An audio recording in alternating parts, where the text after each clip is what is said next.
सत्यम शिवम सुंदरम सच्चिदानंद स्वरूप सत श्री अकाल मूर्त परम पिता परमात्मा की परम प्रिय संतान, प्यारे भाइयों तथा बहनों, मुझे बचपन में एक गीत सुनते थे, तोरा मन दर्पण कहलाए।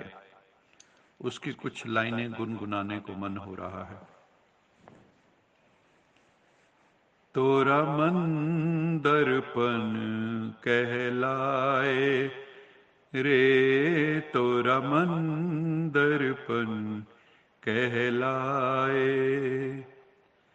भले बुरे सारे कर्मों को देखे और दिखाए। तोरा मन दर्पण कहलाए रे, तोरा मन दर्पण कहलाए। मन ही देवता मन ही ईश्वर, मन से बड़ा न को। मन ही देवता मन ही ईश्वर, मन से बड़ा न को।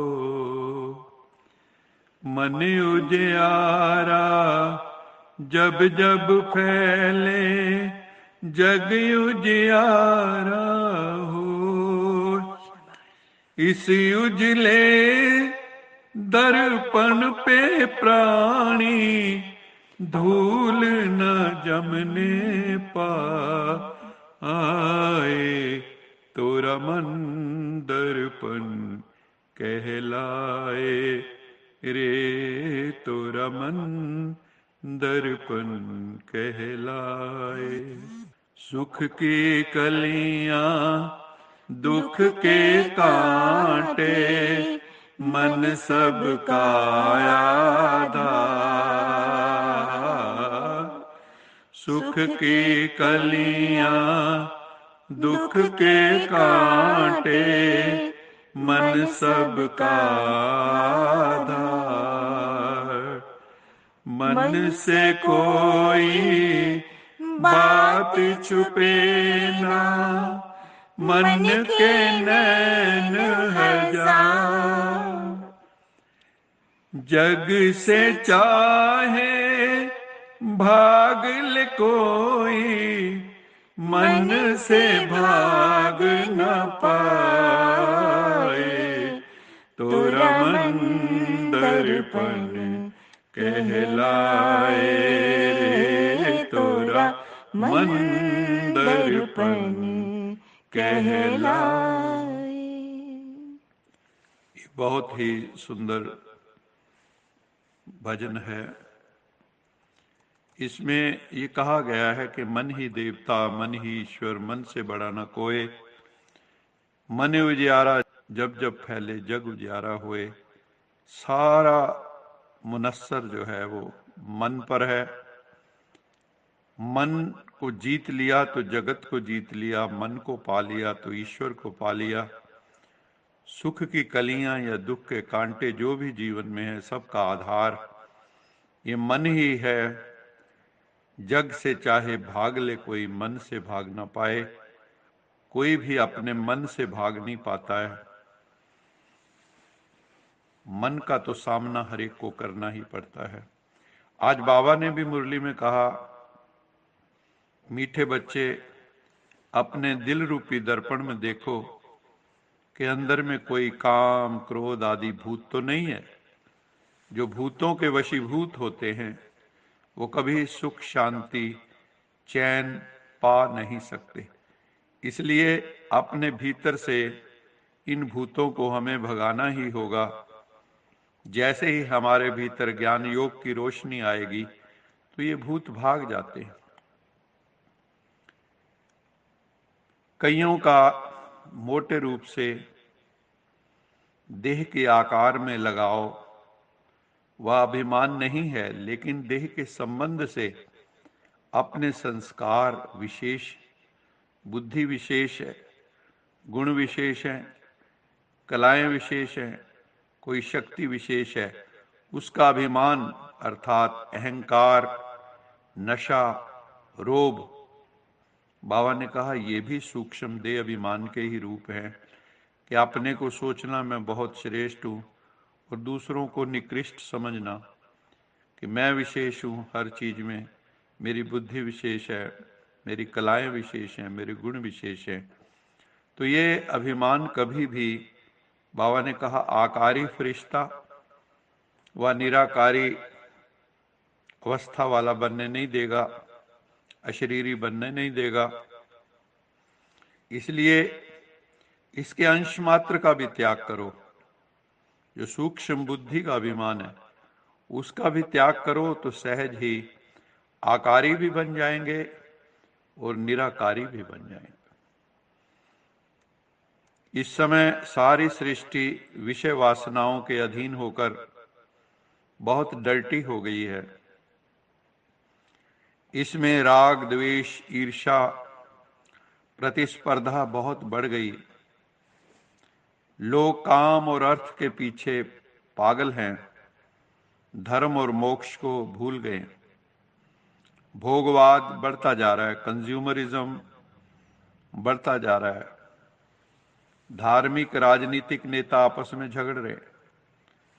लोगों के आदर्श अभिनेता और अभिनेत्रियां बन गए। वाणी संयम, वाणी की मर्यादा समाप्त होती जा रही। ये सृष्टि नरक सदृश्य हो गई। इस सृष्टि को स्वर्ग कौन बनाए? क्या कोई साधु संत महात्मा गुरु पीर इस सृष्टि को स्वर्ग बना सकता है? लोगों के मन बुद्धि संस्कारों को बदल सकता है? उत्तर होगा नहीं। ये प्रभु की सृष्टि है, वही सृष्टि का उद्धार कर सकते। प्रभु का वायदा है, जब भी संसार में धर्म की गलानी होती है, लोग इररिलीजियस, अनराइटियस बन जाते हैं। सत्य धर्म की स्थापना के लिए उस समय परमपिता परमात्मा का अवतरण इस धरा पर होता है।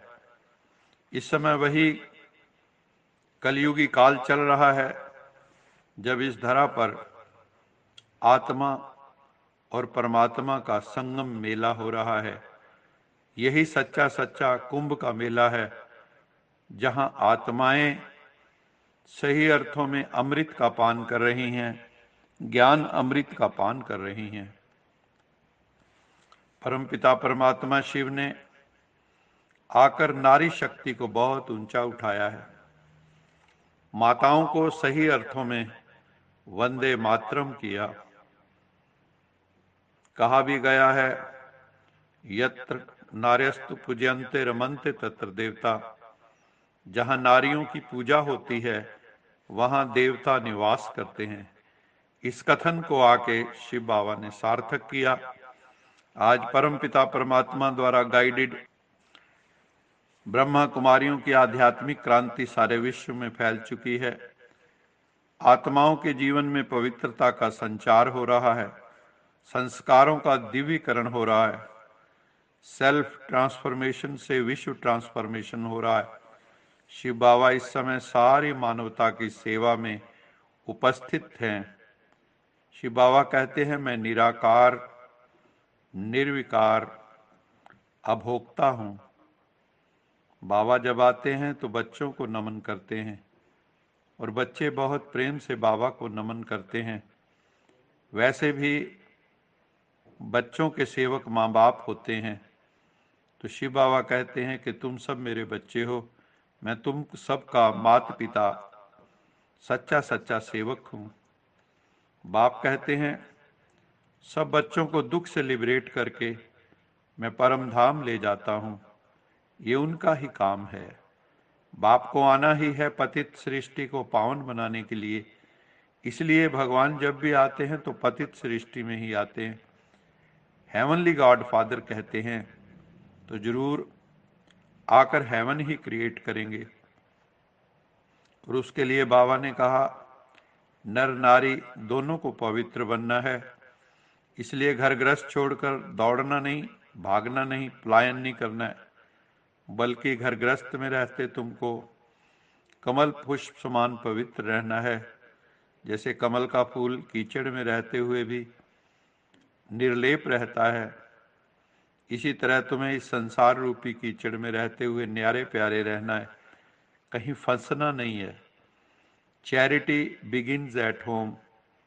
मैं तुम्हारा पंडा हूं, गाइड हूं, तुमको साथ लेके जाऊंगा। अपने को आत्मा समझ के मुझे याद करो। पतित मनुष्यों को पावन बनाकर परम पिता परमात्मा ले जाते हैं। पावन बनने की विधि ज्ञान और योग है। ज्यादातर दिखाते हैं ब्राह्मणों को चोटी। चोटी का अर्थ है ऊंची अवस्था। ब्राह्मण कौन है? जो ब्रह्मा मुख वंशावली हैं, सर्वोच्च हैं, जो कर्म के ब्राह्मण हैं, जाति के ब्राह्मण नहीं हैं, जो शिववंशी ब्रह्मा मुख वंशावली हैं, जो शिव बाबा का ज्ञान ब्रह्मा मुख से सुनकर जिनका जन्म होता है, वही ब्राह्मण सो देवता बनते हैं। इसलिए लोग जब भी कोई ब्राह्मण मिलता था तो कहते थे आओ ब्राह्मण देवता, क्योंकि ब्राह्मण ही देवता बनने के लिए एलिजिबल है। शास्त्रों में ये भी दिखाते हैं कि जो दुर्गा अम्बे काली शक्तियों की जो सवारी है वो शेर पर होती है। ये भी शक्ति का प्रतीक है कि शेर इतना शक्तिशाली है, जो उसको भी कंट्रोल कर ले तो कितनी शक्तिशाली आत्मा होगी। क्योंकि हम सर्वशक्तिवान की संतान हैं, तो हमें शिव शक्ति स्वरूप बनना है, इसीलिए शेर पर सवारी दिखाते हैं। आज का स्लोगन है समय पर सहयोगी बनो तो पदम गुणा रिटर्न मिल जाएगा। समय पर सहयोगी बनना, जिस वक्त किसी को भी जिस भी चीज की आवश्यकता हो, यदि हम उस समय मदद करते हैं तो उसका रिटर्न कई गुना होता है। जैसे कोई दवाइयों के अभाव में मर रहा है, आपने दवाइयां उस वक्त दे दी तो उसका पदम गुना रिटर्न मिलेगा। ऐसे ही ईश्वरीय कार्य में समय पर जब सहयोगी आत्माएं बनती हैं, जिस समय यज्ञ में जिस चीज की जरूरत होती है उसके लिए हम सहयोगी बन जाते हैं, तो हमें पदम गुना रिटर्न मिलता है। ये परमात्मा का वायदा है। अच्छा मीठे मीठे सिकिले दे बच्चों प्रति माता पिता बाप दादा का याद प्यार गुड मॉर्निंग। रूहानी बाप की रूहानी बच्चों को नमस्ते। हम रूहानी बच्चों की रूहानी माता पिता बाप दादा को याद प्यार गुड मॉर्निंग और नमस्ते। सदा रहो हंसते, कहीं नहीं फंसते, बन जाओ फरिश्ते, बांध लो अपने बसते चलो प्रभु के रास्ते। वाहिगुरु जी का खालसा वाहिगुरु जी की फतेह। बोल साचे दरबार की जय। लोका समस्ता सुखिनो भवन्तु। लोका समस्ता सुखिनो भवन्तु। लोका समस्ता सुखिनो भवन्तु। ओम